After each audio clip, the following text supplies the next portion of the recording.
Au Cameroun, des avocats des ayants droit de Martinez Zongo alertent sur les menaces sécuritaires qui pèseraient sur sa famille, notamment sa femme Diane Zogo, qui ferait l'objet de filatures selon leurs révélations. C'était le 21 février à Yaoundé au cours d'un point de presse au cours duquel ils ont aussi parlé de la façon dont la famille vit la disparition du journaliste. Bonjour à tous, bonjour à toutes. Nous sommes dans le décryptage, nous allons donc parler du Cameroun. Alors, ce sont les avocats qui alertent sur les menaces sécuritaires. Mamadou Diouf, bonjour d'abord à vous, vous allez bien? Bonjour Michel. Alors, on a entendu les avocats alerter. Alors, la situation, comment elle se présente autour de la famille de Martinez Zogo? Mais la situation est extrêmement difficile. Je crois que c'est la première chose qu'il faut dire. Je ne suis pas sûr que au bout d'un mois, la famille a pu sortir de cet acte barbare dont a été victime leur père, leur époux. Et d'ailleurs, même en faisant la conférence de presse, l'avocat, celui qui parlait, qui était le porte-parole du pool d'avocats, l'a dit de façon très claire. La famille est encore meurtrie.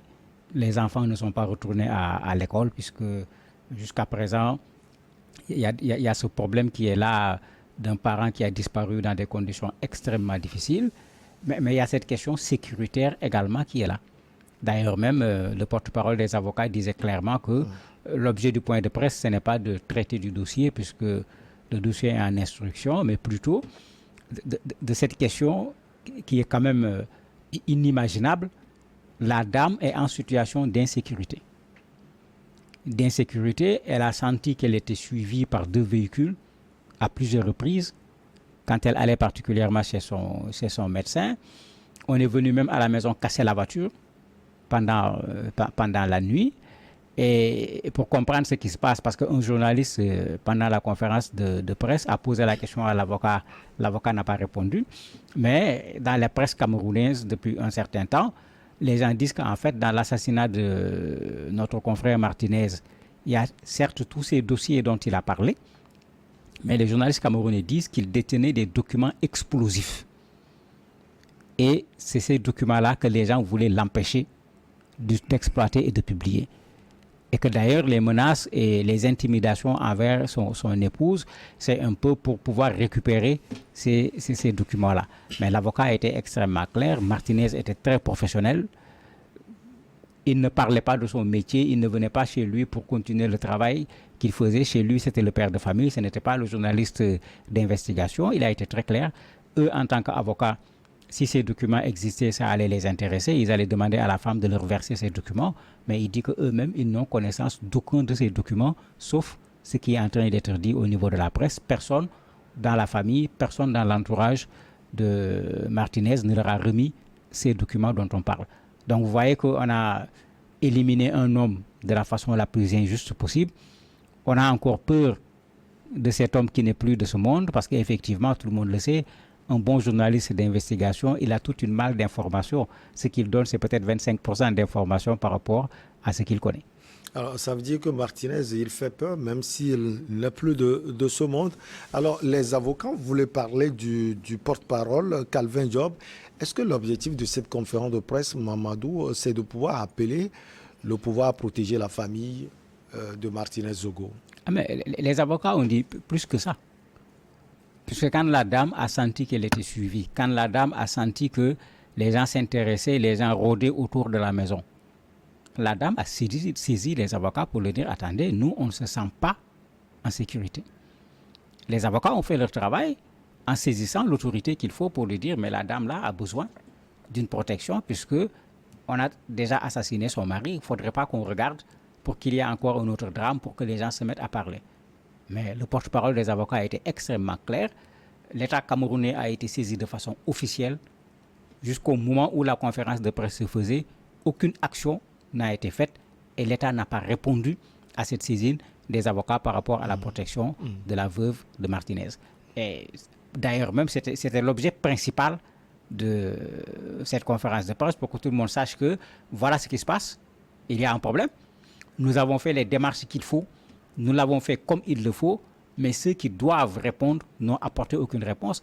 On met l'État devant ses responsabilités. Si demain il arrive à devenir quelque chose, il est clair que l'État camerounais sera considéré comme étant responsable. Pour le moment, selon les avocats, il n'y a pas d'esprit revanchard au niveau de la famille. Oui, ça c'est quand même quelque chose plutôt d'intéressant dans ce dossier. La famille, pour le moment, semble tranquille, puisque, comme on a vu la note, ce n'est même pas comme on le dit, sur instruction, on a dit sur haute instruction du président de la République, ce qui veut dire que cette affaire-là est prise très au sérieux, en haut lieu, parce qu'effectivement, c'est un scandale actuellement à l'échelle internationale. La famille considère tout simplement que si l'État camerounais veut rendre justice, ils sont en mesure de le faire. D'ailleurs, quand un journaliste a posé la question à l'avocat, il lui a dit « Mais est-ce que vous croyez en cette justice ?» Il a dit, pour être franc, pour avoir travaillé pendant longtemps, j'y crois pas véritablement. Mais il dit que cette fois-ci, il a au moins espoir parce que la gravité du dossier, la façon dont le dossier se présente, la façon dont le dossier a explosé, il a espoir que pour ce dossier-là, on ira jusqu'au bout. Il a même dit que lui, il a rencontré un certain nombre d'autorités qui les ont tranquillisés en leur disant qu'ils comptent aller jusqu'au bout par rapport à ce dossier. Bien sûr, en ce moment, si justice va être rendue, la famille n'a pas besoin d'être en posture de revanche. Et c'est pourquoi on parle de justice. C'est pourquoi on parle d'indépendance de la justice. Parce que quand on demande à la justice de faire son travail, c'est pour éviter que nous-mêmes, qu'on se fasse justice. Mais quand la justice ne fait pas son travail, tout le monde a vu ce qui se passe. Les gens ont tendance à vouloir faire le travail à la place de la justice. Donc pour le moment, c'est ça la posture de la famille. Selon l'avocat même, la dame est allée beaucoup plus loin. Elle lui a transmis un message lui demandant de remercier les journalistes, puisque la famille considère que c'est ce travail fait par les journalistes qui a obligé l'État camerounais à prendre ce dossier entre les mains de façon très forte. Cela certainement ne serait pas fait si les journalistes n'avaient pas fait ce travail en maintenant le cap sur ce dossier tous les jours. Vous avez quelqu'un qui écrit là-dessus tous les jours. Même l'avocat disait, lui, il ne va pas répondre à certaines choses parce qu'il y a la question du secret de l'instruction, qu'on ne lui pose pas des questions là-dessus. Mais tous les jours, il y a un journal qui dit quelque chose dans cette affaire, de sorte qu'il va être extrêmement difficile d'oublier cette affaire-là. Et quand on ne peut pas l'oublier, l'État est obligé de prendre ses responsabilités. Alors, le problème, Mamadou, pour ceux qui rôdent autour de la maison de la veuve de Martinez Zongo, ce ne sont pas les copains de Martinez Zongo, ce n'est pas la presse camerounaise dans son ensemble. Ce n'est pas la presse. Puisque même l'avocat en a profité pour dire aux journalistes qui étaient présents, il a insisté là-dessus pour leur dire ce n'est même pas la peine d'aller vers la famille pour chercher des informations. Déjà, la famille est meurtrie, n'allez pas les déranger, laissez-les vivre encore ce deuil. Il ne faut pas qu'on oublie que Martinez n'a pas encore été enterré, puisque la famille a pris une décision claire. Tant que le dossier préliminaire, les enquêtes préliminaires, la première partie n'est pas réglée, qu'on dépose les choses au niveau du tribunal, il ne sera pas enterré. C'est également une façon de faire pression sur le pouvoir pour qu'on ne fasse pas les funérailles et qu'on ait tendance à l'oublier. On vous laisse avec le corps régler les problèmes, qu'on sache dans quoi nous allons. Parce que même l'avocat le dit, bon, on est toujours dans les préliminaires, donc eux-mêmes, ils ne sont pas encore en possession du dossier lui-même. Mais il a insisté pour que les gens n'aillent pas vers la famille. Il leur a dit clairement, s'il y a des informations, c'est à eux, en tant que conseil de la famille, qu'il faut s'adresser, et ils leur donneront, en respectant deux éléments, le secret de l'instruction plus le secret professionnel, ce qu'ils peuvent leur donner comme élément d'information.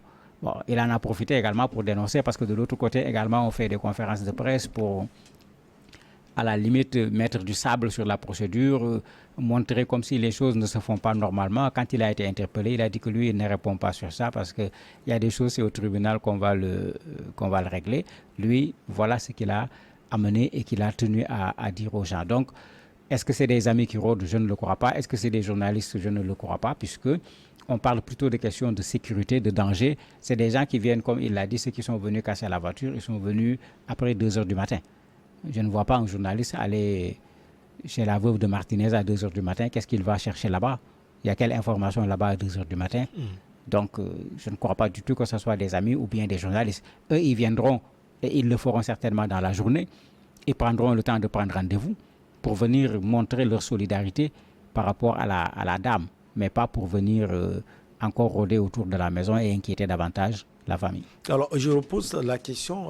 Je voulais dire, ceux qui cherchent Madame Zongo, alors le problème ne se trouve pas ailleurs. Peut-être que ce sont les amis de Martinez Zongo qui vont plus les clouer, qui vont plus faire l'affaire, ou bien ce sont les journalistes camerounais qui vont plus faire l'affaire. Donc, laissez la famille Zongo, Madame Diane Zongo en paix. Zogo en paix. Oui, mais c'est ce que l'avocat a demandé clairement. Puisqu'il a dit même que ceux qui voulaient informer sur tout ce qui concerne cette affaire Martinez, qu'ils s'adressent aux avocats et qu'on laisse la famille tranquille. Puisque la famille est encore dans la douleur parce que, imaginez, on a assassiné votre mari, on a assassiné votre père, vous allumez les radios, c'est de ça qu'on parle, vous achetez les journaux, c'est de ça qu'on parle. Bon, même l'avocat en a profité pour dire aux journalistes, attention à ce que vous écrivez, la famille est en train de tout lire. Donc ne remuez pas en quelque sorte le couteau dans la plaie, vous allez faire revivre à ces gens-là encore une douleur qui n'est déjà pas encore partie. Les amis, je me dis qu'ils vont plutôt s'organiser sous forme de groupe de pression pour faire en sorte que l'État camerounais aille dans le sens de laisser la justice faire son travail jusqu'au bout sans aucune entrave. Pour que les coupables soient reconnus, jugés, mais si le jugement dit qu'ils sont coupables, qu'ils soient tout simplement sanctionnés. D'ailleurs, l'avocat en a profité même pour dire qu'on est en train d'essayer en fait, à travers d'autres conférences de presse, c'est ce que je disais tout à l'heure, de réduire un peu la responsabilité de ceux qui ont été arrêtés. Il en a profité même pour dire que les choses sont claires. Actuellement, les deux plus gros bonnets qu'on a attrapés dans cette affaire sont des amis de toujours. Ce n'est pas cette affaire qui les a liés. Il en a profité même pour faire ce que les avocats savent très bien faire. Il dit maintenant, si même cochons, ils font de la cochonnerie ensemble, ça c'est leur problème. C'est-à-dire qu'il y avait une amitié qui était là, et certainement, c'est au nom de cette amitié que ce qui s'est passé a pu se faire, parce qu'il y a des choses qu'on ne peut pas demander à n'importe qui. Alors, Mamadou, la procédure sur l'affaire Martinez-Zogo, elle est où actuellement? Elle suit son cours, c'est ce que l'avocat a dit, et il semblait rassuré par rapport à la procédure, parce que, comme il dit, on est dans une chose où ils ont la chance, des éléments probants ont été retrouvés. Il a parlé des perquisitions. Il dit que les perquisitions ont permis de retrouver des éléments probants. Et ces perquisitions ont fait suite au fait que quand on a entendu un certain nombre de personnes, il y en a qui ont parlé, qui sont plutôt allés dans le sens de collaborer, en disant qu'il y a telle chose à tel endroit, il y a telle chose à tel endroit. Et comme il l'a dit, il y a eu plusieurs perquisitions en fonction des auditions qui ont eu lieu. Et à chaque fois, ce qui a été dit, quand on est allé sur le terrain, c'est ce qui a été trouvé. Mais il s'en est arrêté là en disant que bon, c'est la procédure, il ne peut pas aller plus loin que ça, mais le travail qui doit être fait est en train d'être fait. Un journaliste même l'a interrogé en lui disant, mais pourquoi vous-même, vous n'allez pas sur le lieu pour faire un certain travail? Il dit que ce n'est pas le rôle des avocats d'abord, surtout pas des avocats de la défense. Ensuite, ils n'ont pas le moyen pour le faire parce qu'il faut de la police scientifique, il faut tout un ensemble de choses. Ça, ce n'est pas le rôle de l'avocat, c'est aux gens de faire ce travail d'abord. Et quand le dossier sera bouclé, le dossier sera mis à la disposition de l'avocat qui n'aura pas besoin de refaire le même travail, sauf quand il voit des choses qui peuvent ne pas le convaincre. S'il s'agit d'une expertise, il peut réclamer une contre-expertise. Ce qu'on arrive aussi facilement à faire, c'est la possibilité pour la famille, notamment Diane et les enfants, de pouvoir quitter le pays. C'est possible?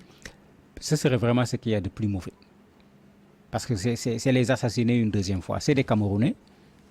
S'ils veulent continuer à vivre au Cameroun, on doit les laisser vivre au Cameroun librement.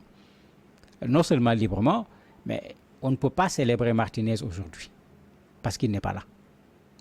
À défaut de le célébrer, il faut célébrer sa famille. Parce qu'il est mort en payant ce prix pour la liberté d'expression. Il est mort en payant ce prix pour la liberté de la presse. Il est mort en payant ce prix pour la transparence, pour la bonne gouvernance. Mais si on chasse sa famille, parce que c'est comme ça qu'il faut l'appeler, c'est comme si on veut le sanctionner une deuxième fois. Au contraire, les Camerounais doivent avoir une certaine reconnaissance par rapport à Martinez. Martinez n'étant pas là, il faut que la famille sente cette reconnaissance-là de la part des Camerounais. Parce que si Martinez est mort, ce n'est certainement pas pour lui, ce n'est certainement pas pour sa famille. Merci beaucoup, Mamadou Diouf. On marque la pause. Après, on reçoit l'invité du jour.